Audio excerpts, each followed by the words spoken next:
talked yesterday about some of the changes that have gone on at the Department of Children and Families since the death of 2-year-old Bella Bond.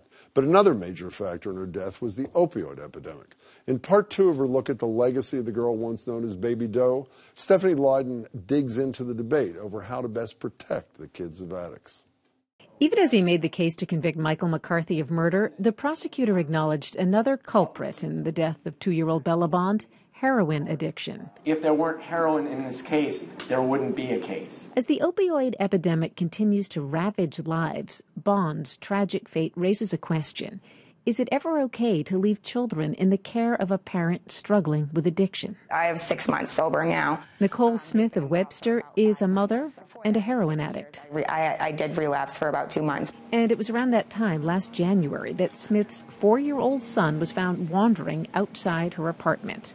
The Department of Children and Families was called in and removed her 3 kids. If I hadn't done some of the things I had done, then they wouldn't have had a right to come in here and take my kids. But Smith is getting a second chance. She's earned her way back to full-time motherhood by taking part in an intensive program designed to keep at-risk families together. Is this effective, you think? Nicole Shea is a social worker with Youth Villages, a nonprofit contracted by DCF.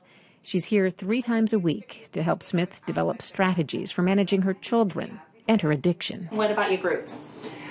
Those of you all, most of them are here. She's also an important set of eyes observing how this family functions. Ton of food for the kids. And there's weekly safety checks. Shea is searching for evidence of drug use. Nothing is off limits. Only a fraction of DCF's overall budget funds intensive programs like this one that has helped keep Smith and her kids together. Advocates say in the long run, it's less costly and less traumatic for kids than foster care. But addiction is tough to beat. I think the opioid epidemic represents a unique risk factor. Maria Mercedes, the state's child advocate, supports efforts to keep families together, but also defends a large increase in the number of kids being placed in foster care in Massachusetts.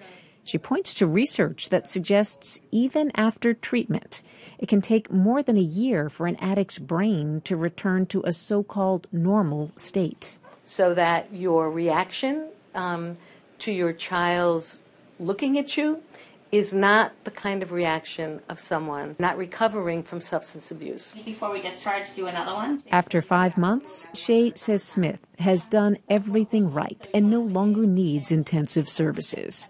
Smith says she has a network of support now and is ready to be on her own. I know, no matter what, there's somebody here, and if I even think about it for a second, I'm going to lose everything. Stephanie Lydon joins me now. Why did Nicole and Nicole agree to be filmed for this story? I think they both wanted to show that it is possible to have intensive services, and even when there's someone who's addicted, it is possible to have that kind of support to enable a family to be together. I think it's really important. Is DCF still involved with Nicole Smith? Or yeah, no? she said they've been coming once a month, and that will continue. DCF handles these cases on a case-by-case basis, essentially. What, Youth Villages, is that the name? That's right, the nonprofit. Yeah. How successful is this intense level of services? What's their success rate? They go back, so after they finish services, several months with a family, they go back 2 years later and they measure outcomes. And what they look at is the family still together?